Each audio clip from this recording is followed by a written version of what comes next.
para lo que va a ser el desarrollo del tema 3.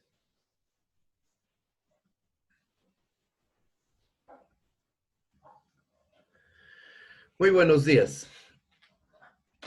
¿Cómo han amanecido hoy día? ¿Qué tal han descansado? Espero que bien. Y que estemos todos con pilas puestas para poder desarrollar este nuestro tema. El tema 3 nos lleva a hablar del concepto de derecho, ¿sí? Y vamos a tener el siguiente temario. Vamos a hablar de lo difícil que es el concepto de derecho, de la etimología de la palabra derecho, las principales acepciones de este término. Vamos a hablar del concepto formal y al fin del tema vamos a hacer, o se va a desarrollar una propuesta sobre sobre un concepto, una perspectiva teórica de un concepto funcional y sustancial del derecho desde una perspectiva garantista, ¿ya? Eh, para iniciar el tema, lo primero que vamos a hacer es, en este momento, una pequeña reflexión, ¿sí? Una pequeña reflexión. A ver, ¿qué es esto? Fin de la presentación. Una pequeña reflexión a partir de una lectura del texto. Quienes han revisado las diapositivas previamente ya deben saber a qué me refiero. Y por lo tanto vamos a buscar en el texto la página 47. Les voy a dar un tiempo para su lectura y vamos a iniciar ya propiamente la clase, nuestra sesión del día de hoy. ¿Ya?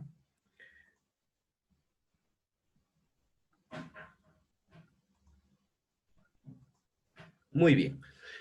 Esta es la página que quiero que lean. ¿Cuánto tiempo creen que sea? Es solamente lo que está en negrillas, hasta aquí cito. En realidad es una carilla, básicamente. ¿Cuánto tiempo necesitan? ¿5 minutos? ¿3 minutos?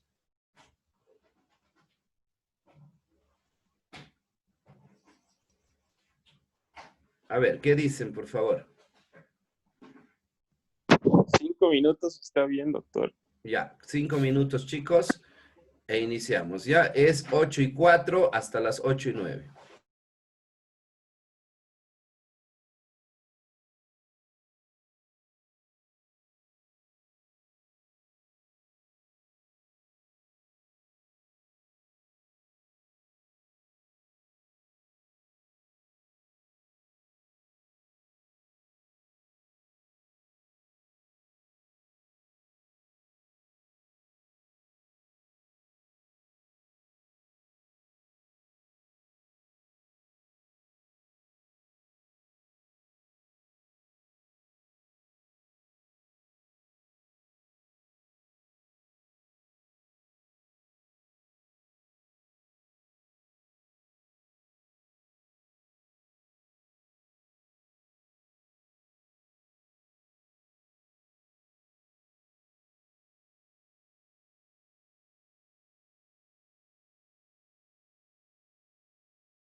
Muy bien, 10 y 9. Vamos a proceder a hacer el análisis correspondiente de esto. ¿A qué creen? ¿Por qué creen que nos reflexiona esta, perdón, cuál es el sentido de la reflexión de esta lectura que acabamos de hacer? ¿Quién quiere participar, por favor? Doctor, John, por favor. Deme un minutito, voy a buscar la lista de su curso. ¿Cuál es su nombre? John Cava John. John Cava, deme un minutito, por favor. Está bien, doctor. Está uno. Tarán. 1-1. Perfecto. Dígame, John. Ya, de manera concisa, doctor, yo creo que lo que nos trata de mostrar es el fenómeno cultural y la ciencia social, la cual es el derecho. Los ¿Ya? diferentes términos polisémicos que existen. Y yo dentro de eso me quedaría con una definición que menciona su libro de su autoría, que está más adelante, que el derecho es el sistema de normas coercibles que rigen la convivencia social, de Abelardo Torre. Ya, muy bien. En realidad la lectura que acabamos de hacer de esta pequeña partecita nos quiere llevar a reflexionar sobre lo difícil que es llegar a un concepto de derecho. O sea, no hay un consenso universal hasta ahora sobre lo que el derecho realmente sería, sino que hay diferentes vertientes, diferentes autores que han dedicado volúmenes y volúmenes de libros a tratar de discutir este tema, y este es un tema inacabado. ¿Sí? Esta sería la reflexión básica y de inicio con la que vamos a empezar. Muy bien. ¿Esto por qué es? Porque eventualmente, como decía el compañero John, el derecho es un término multívoco y polisémico, es decir, que puede abordarse a en diferentes sentidos y que además la misma palabra puede tener diferentes significados, todo dependiendo desde la perspectiva desde la que se aborda este fenómeno cultural, este fenómeno social. ¿Sí? Para poder empezar a hablar de los diferentes conceptos de derecho y llegar a un concepto funcional sustancial que se les va a proponer, se les va a hacer conocer, sin desmerecer, por supuesto, los conceptos de grandes autores, ¿sí? Es importante empezar a hablar desde la etimología. Según Moscoso Delgado, la etimología de la palabra derecho, ¿sí?, nos lleva al vocablo latín directum, que es el participio pasado del verbo dirigiere, que significa conducir, regir, enderezar, encaminar, ordenar, por lo que es recto.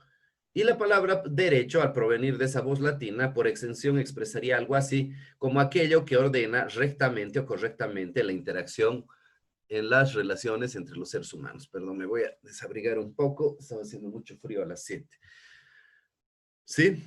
Si ustedes se fijan, guarda relación con norma, que habíamos visto que deriva del griego nomon, porque eventualmente ambas se refieren o se vuelcan a la conducta humana hacia una conducta humana que de alguna manera tiene que ser dirigida, regulada y modulada en cánones rectos, aceptables, correctos para una interacción social humana adecuada. Las principales acepciones de la palabra derecho son 4 hasta 6, y generalmente se asocia el derecho a la justicia o como justicia, derecho como ciencia del derecho, derecho subjetivo y derecho objetivo. Analicemos cada una de ellas. Cuando hablamos del derecho como justicia, se emplea esta voz en el sentido justnaturalista sobre todo, ¿no? En el cual se entendía que había un justo natural intrínseco en las cosas y por lo tanto el derecho reconocía, el derecho positivaba, ¿no es cierto?, ese justo natural, y de ahí surge una idea bastante interesante, ¿sí? Que es la aspiración que todos nosotros tenemos, que todo lo que es justo es derecho y que todo lo que es derecho es justo, ¿sí? Cuando hablamos de esta acepción del derecho como justicia, un ejemplo puede ser cuando los jueces providencian un memorial y se dispondrá lo que en derecho corresponda para acentuar de que se va a fallar conforme a justicia, ¿sí? Pero eventualmente nosotros tenemos que entender de que la realidad histórica nos ha mostrado que no necesariamente derecho y justicia van de la mano. Derecho y justicia van en el mismo plano, son algo idéntico, ¿sí? Sino que vamos a tener, ¿no es cierto?, que en algunos casos, ¿sí?, lo que es justo no es derecho y lo que es derecho no necesariamente es justo. ¿Qué ejemplos históricos podemos tener? Uno de ellos es la esclavitud, ¿sí? La esclavitud, por ejemplo, estuvo normada en los Estados Unidos y eventualmente la abolición de la misma por Abraham Lincoln dio lugar a la guerra de secesión entre el norte y el sur que era esclavista y el norte que había sido más industrializado y tenía, ¿no es cierto?, ya la idea de que no podía haber la esclavitud. Esto no solamente se extendió a los Estados Unidos, sino que eventualmente también lo hemos tenido, ¿dónde? Lo hemos tenido incluso en Bolivia. En el Archivo y Biblioteca Nacional de Bolivia todavía existen eh, escrituras, ¿sí?, documentos hechos con toda la solemnidad ante los escribanos, similares a los notarios actuales, por los cuales eventualmente personas de familias muy ilustres y adineradas transferían esclavos acá en Sucre, ¿sí? No se vio mucho en esas latitudes, pero sí se vio, por ejemplo, en el lado de los Yungas, sí se vio mucho en Potosí, aunque allá el clima no permitió que los afroamericanos puedan sobrevivir, las condiciones climáticas para ellos eran muy adversas, pero si ustedes se fijan, ¿eso estaba amparado en normas jurídicas? Por supuesto que sí. El hecho de que tú podías ser propietario de otro ser humano, propietario de su prole, de sus hijos, y disponerlos como bienes, eventualmente estaba amparado en normas jurídicas. ¿Esto era justo? Yo considero que no, ¿sí? Pero era derecho, ¿sí? Se plasmaba en derecho. Ahora bien, desde esta perspectiva tenemos que el derecho es una realidad, está ahí, existe, ¿sí? Está en el mundo real y por lo tanto el derecho no siempre es justo, ¿sí? La justicia, por lo tanto, no siempre acompaña el derecho. ¿Qué es lo que sucede y cuál es la relación? La justicia es un fin o un valor que el derecho busca realizar. Y como trabajamos en materia de derecho, en materia normativa, con la idea del deber ser, ¿sí?, lo que debería ser es que el derecho siempre sea justo y todo lo que sea justo sea derecho, para poder realizar este valor que conocemos como justicia, ¿sí? Por lo tanto, esta idea del derecho como justicia puede ser aceptable, tiene, tiene su sustento, pero eventualmente también tiene esta realidad, ¿sí? El derecho como ciencia jurídica o ciencia del derecho es también llamada dogmática jurídica. Básicamente se trata de una perspectiva en la cual estamos ante una ciencia, ¿sí? Es un saber que hace su objeto de estudio a las ciencias jurídicas en general o a un determinado ordenamiento jurídico en particular. Por ejemplo, aquí se hace referencia al derecho desde la perspectiva epistemológica, ¿sí? Es decir, desde la perspectiva de su conocimiento, pues con esta acepción se alude a la ciencia que, a través del método jurídico, hace su objeto de estudio a las normas coercibles que regulan las relaciones de las personas que viven en sociedad, ¿sí? Básicamente, Esa es la idea del derecho como ciencia o como ciencia jurídica. Tenemos entonces que cuando hablamos de la ciencia del derecho va a ser un saber que estudia un objeto, ¿sí? ¿Cuál es ese objeto? Generalmente es el derecho objetivo, el derecho subjetivo, ¿sí? Por lo tanto, describe e informa acerca del derecho y se va a presentar a través de enunciados y proposiciones teóricas respecto a las normas jurídicas, a los institutos jurídicos, etcétera, ¿sí?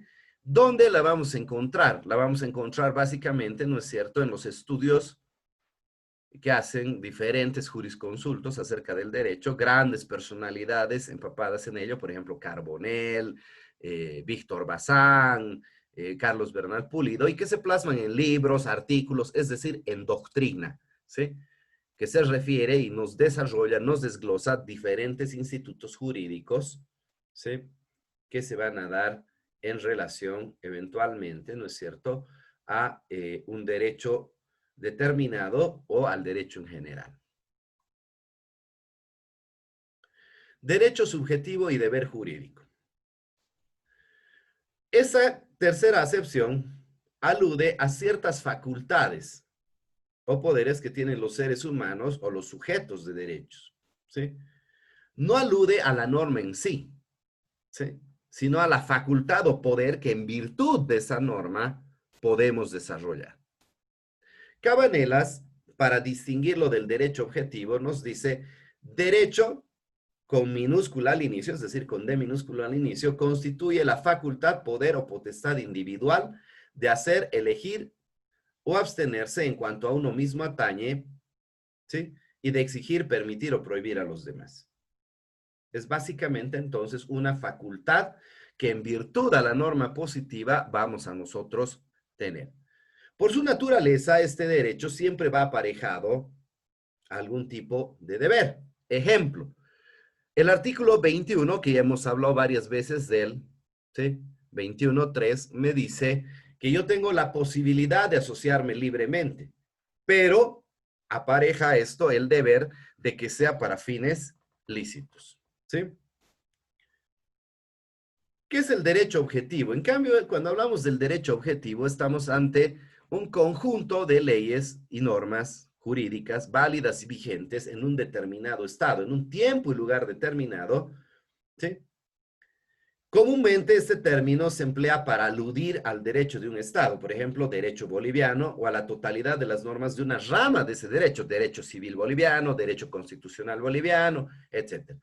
Siguiendo con Cabanelas, para diferenciarlo del derecho en sentido subjetivo, que es una facultad, cuando se habla del derecho en sentido objetivo, que es un conjunto de normas, ¿no es cierto?, eventualmente se escribe, dice él, cuando se habla del derecho en sentido objetivo, con D mayúscula. En la práctica, esta distinción, ¿no es cierto?, de derecho con mayúscula y con minúscula, no es ya algo muy difundido y se ha ido informalizando ese aspecto, ¿sí? Y se ha ido informalizando. ¿Cómo podemos darnos cuenta, básicamente, ¿no es cierto?, de la distinción entre derecho subjetivo y derecho objetivo? Eventualmente, ¿no es cierto?, nosotros vamos a tener que el derecho objetivo es el conjunto de normas válidas y vigentes en un tiempo y lugar determinado. En cambio, el derecho subjetivo es la facultad que tiene un determinado ser humano en virtud de esas normas de hacer o no hacer algo, ¿sí?, o de poder hacer algo. Yo les consulto lo siguiente. A ver, ¿qué pasaría en el caso, no sé, de utilizaremos a Periquito de los Palotes, ¿sí?, como utilizó el ejemplo en otro curso? ¿Qué pasaría con Periquito de los Palotes? ¿Ya?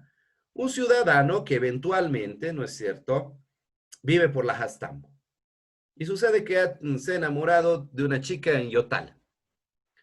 Todas las mañanas, Periquito de los Palotes, antes de venir a la Facultad de Derecho, se levanta a las 3 de la mañana y en lugar de venir por la avenida Juana Zurduy, que sería la ruta más directa para poder venir para poder ir a la Facultad de Derecho, eventualmente él se va por la parte de la Plantende, por esa parte de ahí atrás, llega a Yotala, va, ve a su musa, regar las plantitas a las 5 de la mañana y empieza a subir por la carretera Sucre y Otala y llega a la facultad relativamente tarde, etc. Yo les pregunto, si él eventualmente no incurre en ningún acto que lesione los derechos de otra persona, como propiedad privada, traspasarse de cercas o algo así, para hacer ese recorrido, ¿él tiene esa posibilidad o no? ¿Y en virtud a qué? ¿Quién quiere contestar? Doctor, John. y obviamente que tiene esa posibilidad amparada en sus derechos, como usted mencionó el artículo 21 de nuestra Constitución Política del Estado. Perfecto. Sí. Si ustedes se fijan, por favor, acompáñenme en su lectura, quienes estén con una constitución a la mano. Tenemos el artículo 21, que dice, las bolivianas y los bolivianos tienen los siguientes derechos. Y salta al numeral 7, que dice, a la libertad de residencia, permanencia y circulación en todo el territorio boliviano. Y continúa. Si ustedes se dan cuenta, eventualmente aquí en la Constitución tenemos el derecho objetivo. Sí, ahí está la norma. Pero en virtud a esa norma tenemos también que surge el derecho subjetivo. La facultad que tiene Periquito de los Palotes de hacer este recorrido hasta Yotala, siempre y cuando respete los derechos de los demás y no los afecte, ¿no es cierto? Sin que nadie pueda decirle, no, tú tienes que venir directamente a la carrera de derecho. Desde el punto de vista jurídico, nadie puede obligarlo a que se abstenga de hacer esa conducta, tal vez desde el punto de vista moral, los padres, etcétera, pero desde un punto de vista jurídico, ¿no es cierto? Si es una persona de 18 años o más, no habría esa posibilidad, ¿sí? Porque tenemos que hay un derecho objetivo, conjunto de normas que lo están amparando y que en virtud de ese conjunto de normas él tiene una facultad, derecho subjetivo. ¿Se entiende la distinción, distinguidos alumnos? ¿Está claro? Bueno, el que calla otorga, entiendo que sí. También se confunde al derecho como norma o ley, ¿sí? Y a veces se lo circunscribe a ella. Pero esa es una cuestión incorrecta.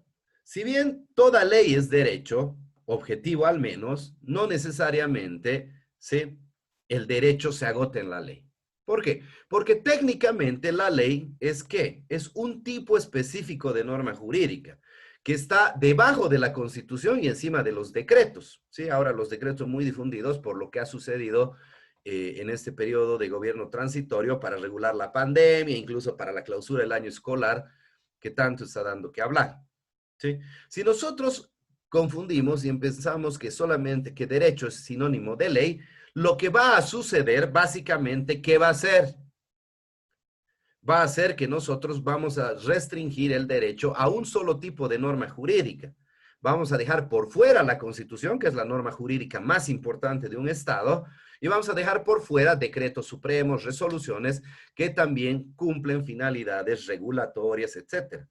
Por lo tanto, nosotros no tenemos que confundir al derecho o entender al derecho como norma o ley. El derecho es más amplio. Engloba, ¿no es cierto?, el derecho no solamente a la ley, sino a una norma que está encima, que es la Constitución, y a normas que están por debajo de la ley, que son los decretos, resoluciones, ¿sí? Incluso en el diseño constitucional boliviano, si revisan el artículo 410, parágrafo 2 de la Constitución, se van a dar cuenta de que además de la Constitución, implica también nuestro ordenamiento jurídico la incorporación de tratados en materia de derechos humanos, ¿sí?, que incluso pueden ser aplicados preferentemente a la Constitución, según dice el artículo 256 de la misma Constitución, ¿sí? Por lo tanto, ¿no es cierto?, no es una acepción correcta. También se habla del derecho como orden social u orden jurídico, pero si se fijan del concepto, vamos a tener que tiene parámetros similares a lo que es el derecho objetivo, por lo tanto, no tiene eventualmente, ¿no es cierto?, mayor trascendencia el abordar ese aspecto cuando ya está subsumido en lo que va a ser el derecho objetivo. ¿Qué nos interesa entonces de este tema? Podemos tener diferentes conceptos formales de derecho, y yo les llamo formales por oposición a un concepto sustancial y funcional que vamos a tener. Me explico. Durante mucho tiempo, la discusión en el marco de lo que es el derecho se ha centrado básicamente en qué. se ha centrado básicamente en describirnos al derecho por su forma. Pero lo más importante que podemos hacer es entender al derecho por su función, ¿sí? Tenemos aquí a varios autores que son realmente grandes estudiosos del derecho y de ninguna manera piensen que yo lo que estoy tratando de hacer es decir, no, no, no, no, no. Estos conceptos de estos señores no sirven y el que yo les voy a dar es el non plus ultra, lo máximo y punto. No, el mío es una construcción que proviene de la teoría del garantismo penal y está muy vinculado a lo que hicieron Binder, a lo que dijo Ferrajoli, para caracterizar al sistema penal de un Estado e indirectamente caracterizaron al derecho y también lo hicieron incluso con el propio Estado, como vamos a ver. Fíjense estos conceptos. El derecho es el conjunto de ordenaciones generales para la vida humana en común. Este es el de Gustav Radbruch. El derecho es el sistema de normas coercibles que rigen la convivencia social. Abelardo Torré. El derecho es la coordinación objetiva de las acciones posibles entre varios sujetos según un principio ético que las determina excluyendo todo impedimento. Giorgio del Beccio. Si ustedes se fijan, aquí estamos hablando básicamente de conceptos formales, ¿sí? Conceptos formales. ¿Tienen una absoluta rigurosidad científica? Sí. Pero ¿por qué yo me inclino a hablar de que son conceptos formales? Porque nosotros vivimos en un concepto sociojurídico, ¿sí? Y político que se llama Estado Constitucional de Derecho. Y este contexto sociojurídico y político nos tiene que llevar a repensar lo que es el derecho. A muchos les puede sonar esto a sacrilegio, que provenga de un docente o de un abogado, pero tenemos que sacarnos esa visión que tenemos de que el derecho es un fin en sí mismo, de que tenemos una cultura normativista, que dice la norma y en función de eso hacemos. No nos olvidemos que hay una lógica básica en la conformación de una norma jurídica. Es el poder político quien crea la norma. ¿Sí? Pero el poder político es expresión de la voluntad del pueblo. Principio de soberanía popular. Artículo 7 de la Constitución. Por lo tanto, ¿no es cierto? El derecho tiene que ser expresión de la voluntad de ese pueblo. De ahí que nosotros tenemos que entender que en el centro del fenómeno jurídico no deben estar las normas, sino deben estar los seres humanos. Debemos humanizar el derecho en un Estado constitucional. ¿Por qué? Porque lo más importante no se trata de las normas por las normas, sino se trata básicamente de las normas por los derechos, de las normas por los seres humanos, ¿sí? De ahí que el derecho debe ser eminentemente instrumental. El derecho tiene que ser entendido como un instrumento al servicio del ser humano. Norma jurídica que no sirve para salvaguardar derechos, que los lesiona, que no sirve para dar libertad, garantizar estabilidad a los seres humanos, es una norma jurídica que debe cambiarse, ¿sí? Porque caso contrario caemos en un peligro que es realmente y altamente grave. ¿Cuál? Eventualmente tenemos la siguiente situación. Tenemos la situación de que, ¿no es cierto?, nosotros acabamos creando una suerte de Frankenstein, ¿sí? Como en la novela clásica, se crea un monstruo que al final acaba asfixiándonos. Y eso puede suceder con el derecho si no se los entiende en ese sentido instrumental, ¿sí? En un Estado constitucional de derecho, por lo tanto, no estamos hablando de que el derecho se crea solamente para regular y ordenar la convivencia humana, sí. ¿Pretende dirigir, regular y modular la conducta libre de los seres humanos? Sí, pero en función del respeto de ciertos valores democráticamente adoptados y sobre todo en función al respeto de los derechos humanos y los derechos fundamentales. De ahí que en el centro del fenómeno jurídico tenemos que encontrar a quién, a las normas, no, a los seres humanos, y las normas son un instrumento al servicio de estos para lograr una convivencia social armónica, lograr ciertos estándares de calidad. ¿Sí? Porque si no caemos en el peligro de que eventualmente, ¿no es cierto?, las normas se pueden manipular por el poder político a gusto y sabor de quien lo detenta, ¿sí? Y eventualmente instrumentalizarlas no como algo al servicio del ser humano, sino como algo al servicio del poder. De ahí que el derecho tiene una dicotomía, y por eso yo me inclino por esta segunda situación. Puede ser un instrumento pernicioso, nocivo, cuando se lo instrumentaliza a favor del poder político, ¿sí? Porque luego te van a decir, no, no, no te estoy fusilando porque lo diga yo, no, la ley dice que te tengo que fusilar, pero ¿quién creó la ley? El poder político. ¿Y qué hizo? Instrumentalizó el derecho y salimos y quedamos en una cultura altamente normativista, en donde, oh, la norma es así y bueno, hay que seguir a la norma, no importa si afecta a derechos, ¿sí? O puede tener una segunda opción y ser un instrumento totalmente virtuoso, cuando no se instrumentaliza en función al poder político, sino se lo instrumentaliza en función al ser humano y en función a la salvaguarda de su dignidad, su libertad y su vida, es decir, al respeto de sus derechos, ¿sí? Nosotros tenemos que repensar el derecho y entenderlo en estos planos, en estos márgenes. Para poder entender si el concepto que estamos queriendo desarrollar es realmente interesante o no, vamos a hacer algunas consideraciones epistemológicas y primero vamos a hablar de la dialéctica. ¿Quién me puede explicar en qué consiste la dialéctica? ¿Quién me puede comentar a qué se refiere la dialéctica? A ver, vamos a hacer algo más participativo. Laura Núñez, por favor, habilite su micrófono.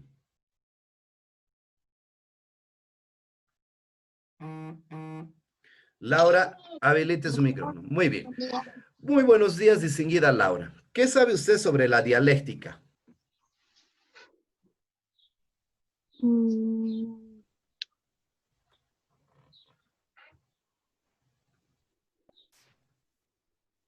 mm,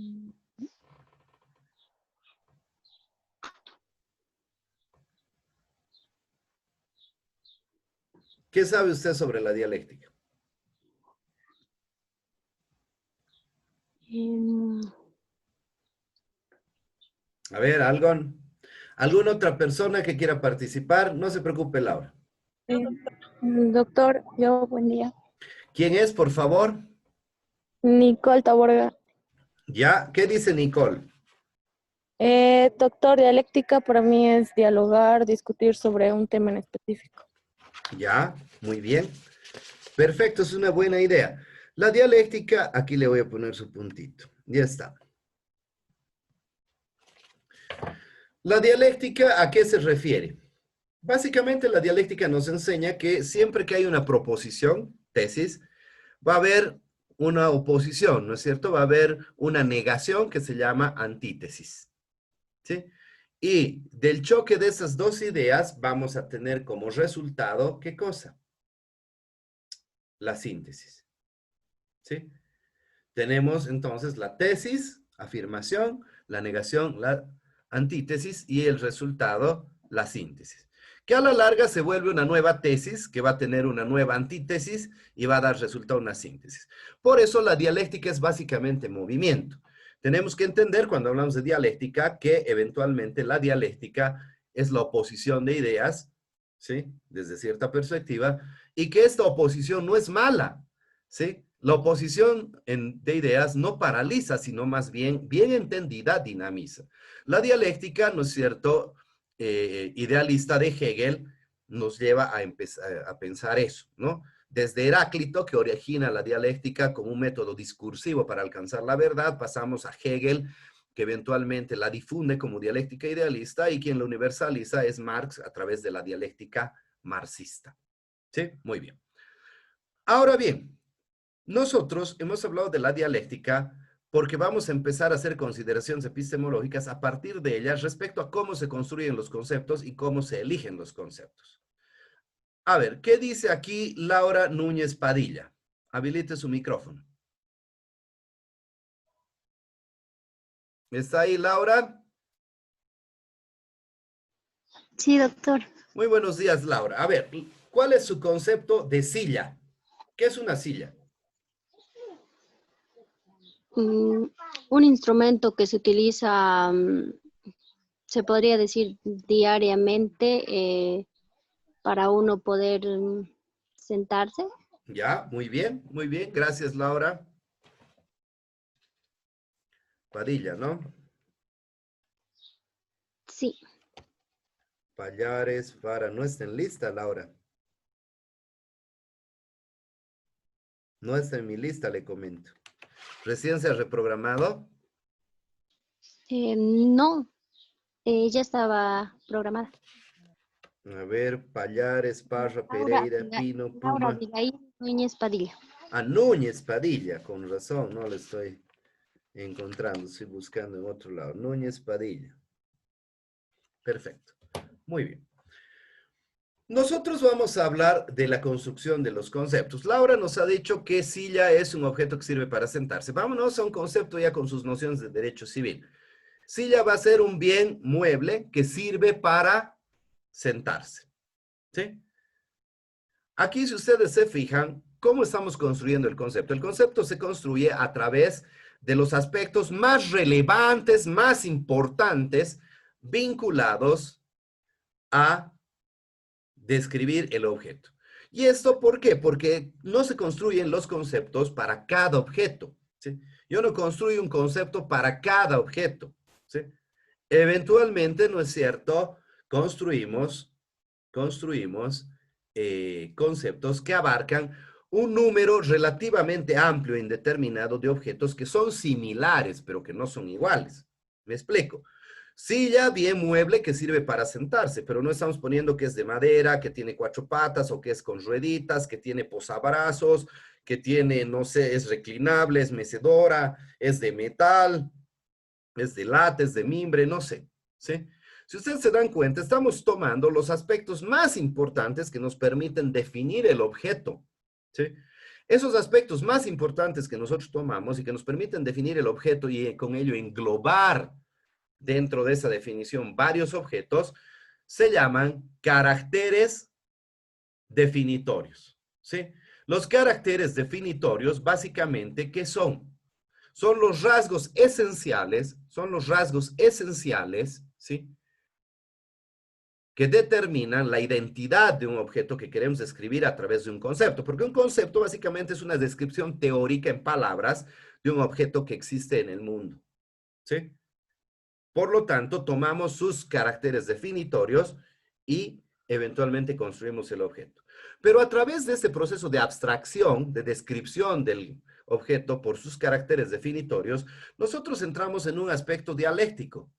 Todo concepto va a tener una lógica dialéctica, porque a la vez que muestra los caracteres definitorios, va a ocultar algunos aspectos particulares del objeto, ¿sí? Por ejemplo, muestra que silla es un bien mueble que sirve para sentarse, pero nos está ocultando en el caso de una silla específica que es de mimbre, ¿sí?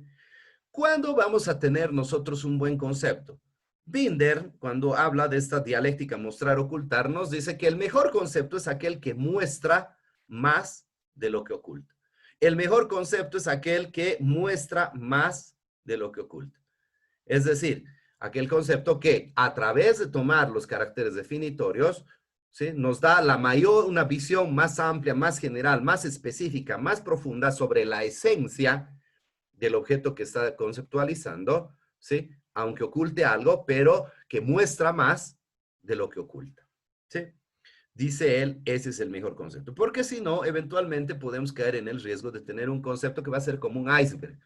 Un iceberg, básicamente, la puntita la podemos ver sobre el mar, pero el gran volumen, la gran masa que tiene ese bloque de hielo está sumergida bajo el mar.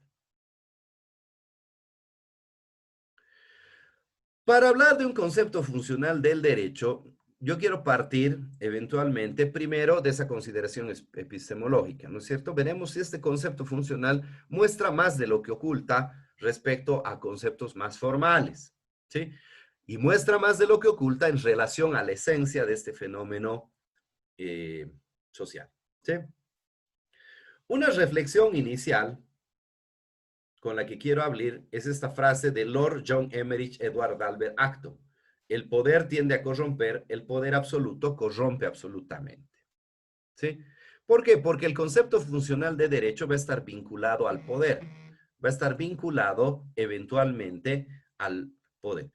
Les pregunto yo aquí, a ver, ¿quién quisiera tener poder? ¿Quién quisiera ser poderoso? Por ahí hay alguna de las jovencitas, de las damas, quiere ser poderosa, así como las chicas superpoderosas que ven mis hijitos. ¿Quién quisiera tener poder? ¿O hay algún varón que quiere poder político o una dama que quiere ser poderosa políticamente, como lo es coyunturalmente la presidenta Yanine Áñez, como lo fue coyunturalmente Evo Morales, etcétera? ¿Quién quisiera tener poder? Yo, doctor ¿Quién es, por favor? John. John. Querido John, usted quiere tener poder. ¿Qué es el poder? Bueno, para mí el poder es aquella voluntad, nuestra voluntad, la cual se sobrepone a la de los demás. Ya, muy bien, excelente concepto. Desde los clásicos como Wolff, eventualmente el poder se ha conceptualizado como la capacidad de imponer la voluntad propia a los demás. ¿Sí? Capacidad de imponer la voluntad propia a los demás. Los moralistas han querido añadirle un sentido altruista y le han adherido una pequeña coletilla, capacidad de imponer la voluntad propia a los demás. ¿Para qué? Para el bien común. ¿Sí? Le han puesto eso. Ahora bien, ¿será que el poder es la capacidad de imponer la voluntad propia a los demás para el bien común? A mí se me ocurre un ejemplo bastante interesante, el caso de Hitler. ¿Sí? ¿Qué sucede? En 1918 Alemania es derrotada por los aliados y cae, ¿no es cierto? Eh, Cae el Estado alemán y eventualmente se suscribe el Tratado de Versalles, que le impone una serie de condiciones que yo considero que fueron tan humillantes, tan denigrantes, tan exageradas, que son el germen de la Segunda Guerra Mundial. ¿Qué sucede? Le imponen, por ejemplo, como nos hicieron los chilenos a nosotros en la Guerra del Pacífico, el pago de los costos de guerra. Es decir, yo te tengo que pagar todo lo que has gastado en bombas, en balas, para matar a mis soldados, para matar a mi gente. Eventualmente, ¿no es cierto?, les imponen un desarme absoluto, que luego se usa en su contra. ¿Qué pasa? Bajo esas condiciones, Alemania cae en una crisis económica terrible y llega un punto en donde no podía pagar más los costos de guerra a que había sido condenada. Y eventualmente, en cierto momento, dice, ya no se va a pagar esto, no podemos porque nuestra gente muere de hambre y todo el dinero que tenemos lo estamos gastando en pagar a quienes han luchado contra nosotros y esto se tiene que renegociar y ver una mejor manera. ¿Qué sucede? Eventualmente las potencias aliadas le dicen que no, que tienen que seguir pagando y eventualmente para no pagar, porque pagaban en materia prima, los mineros del Ruhr, ¿sí? ¿Sí? De la cuenca del Ruhr, donde está el carbón, se declaran en huelga los mineros alemanes y dicen no vamos a trabajar, entonces no van a poder llevar y no vamos a pagar, ni renegociemos. Pero ¿qué sucede? Como los habían dejado sin ejército, los franceses agarran un convoy de trenes, entran con su ejército hasta el Ruhr y eventualmente llevan sus propios mineros.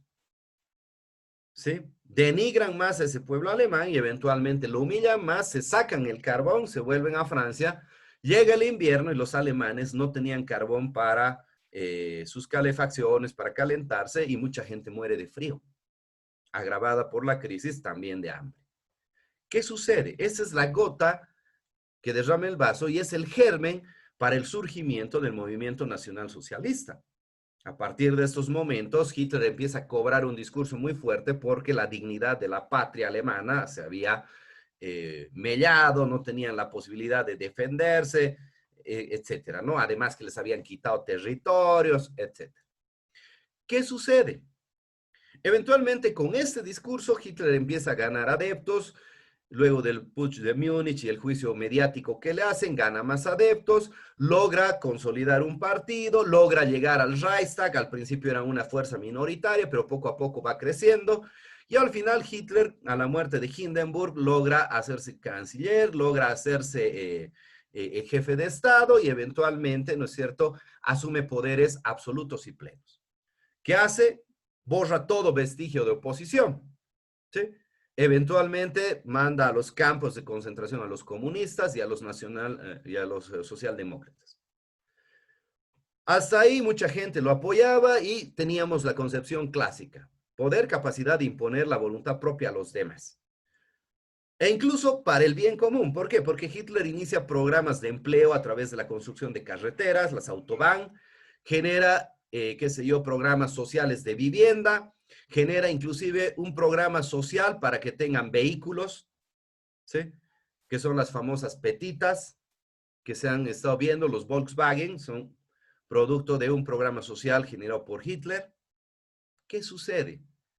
Hasta ahí capacidad de imponer la voluntad propia a los demás para el bien común, sí.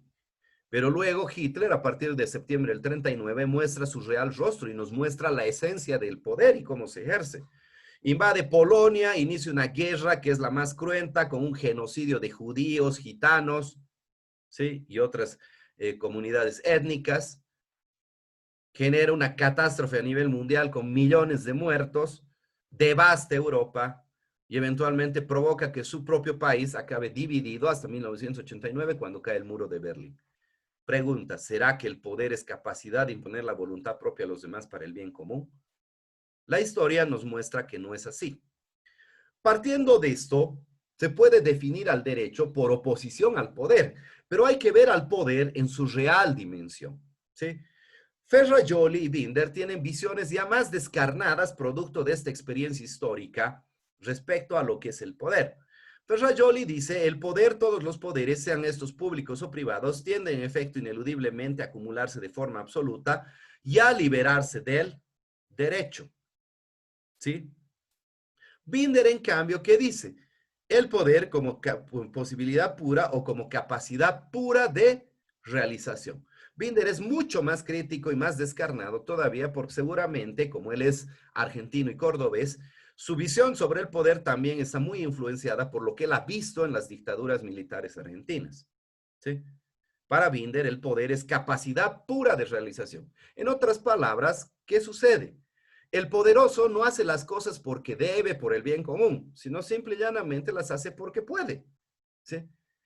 Desde estas perspectivas tenemos que el poder viene a ser una suerte de potro salvaje, si quiere, si vale el ejemplo, que cabalga, cabalga, cabalga, y eventualmente si no hay un redil, si no hay un corral, si no hay una valla, si no hay algo que lo detenga, va a atropellar en su trote todo lo que se le ponga adelante.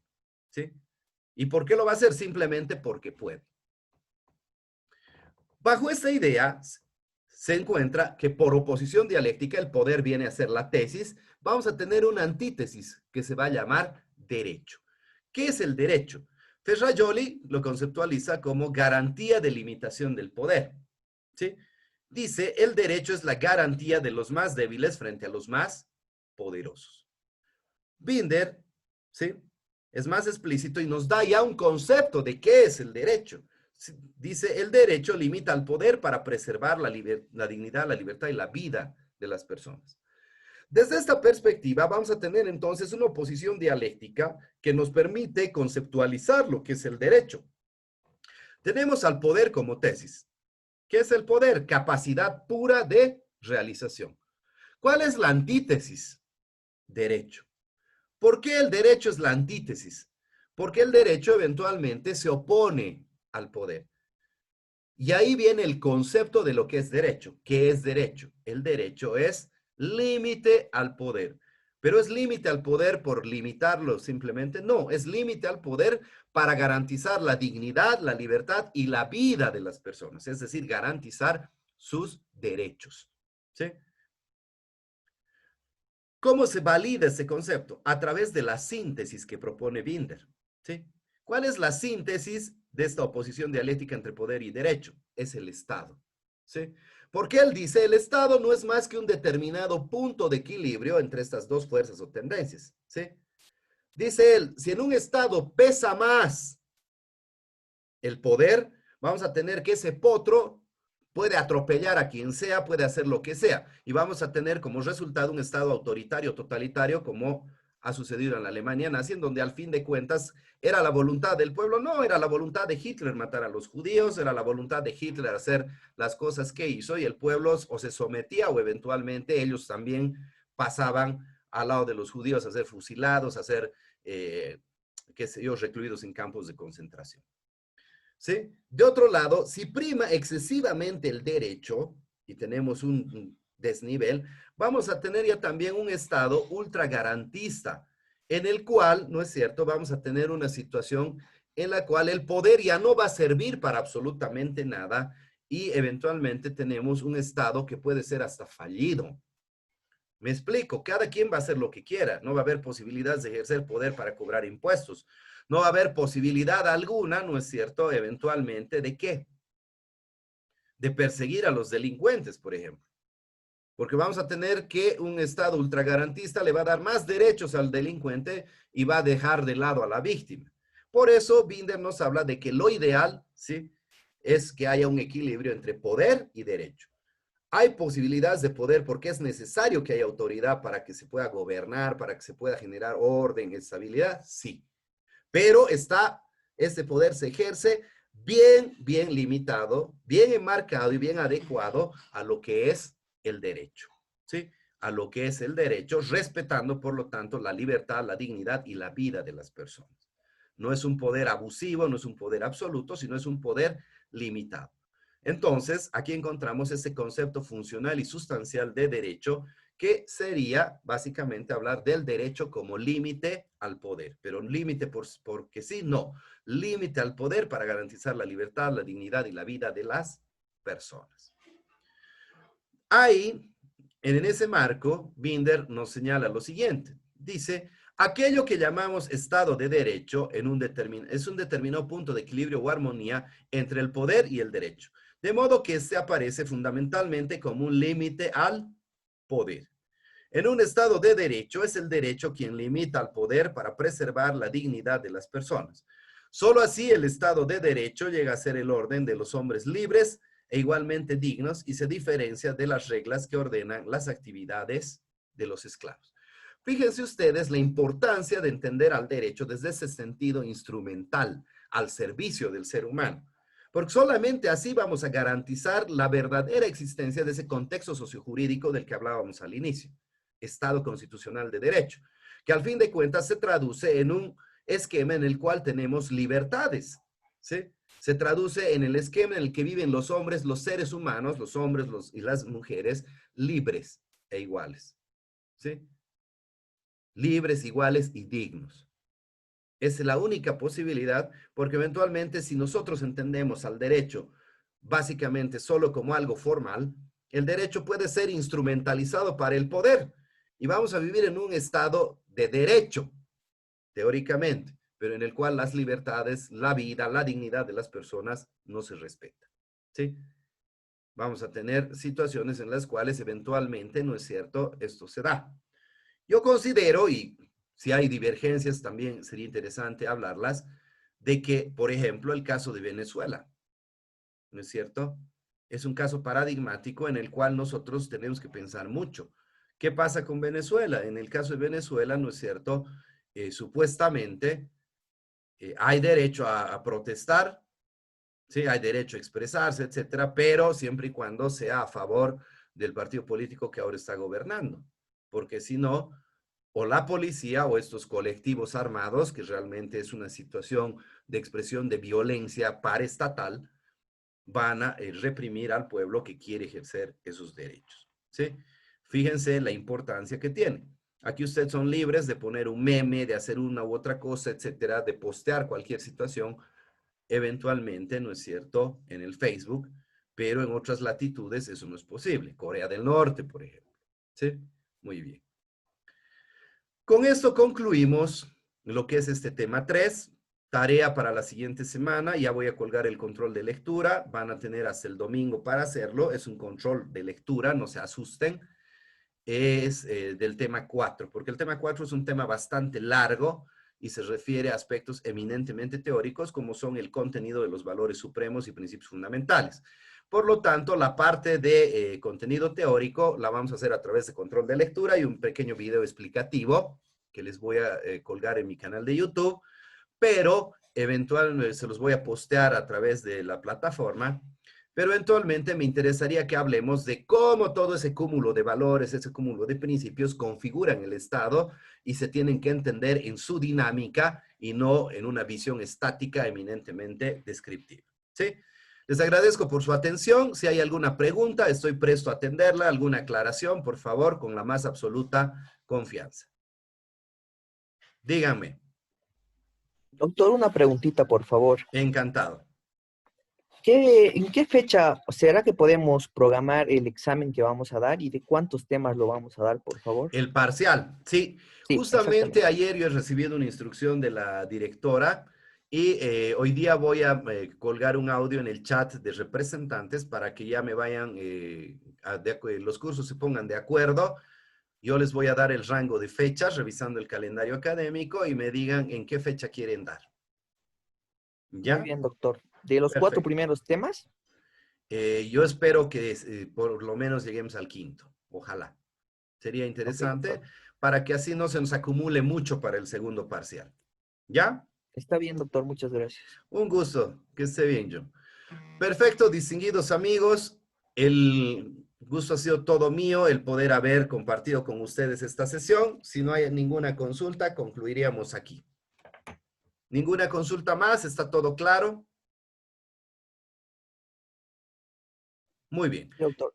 Entiendo que no. Un gusto saludarlos. Bendiciones. Que tengan un lindo día. ¿Ya? Hasta luego, distinguidos alumnos. Hasta luego, doctor. Hasta Cuídese. luego, doctor. Igualmente, Hasta hasta luego, luego. doctor. Se Hasta luego, cuida. chicos. Hasta luego. Igualmente. Igualmente, chicos. Que estén bien.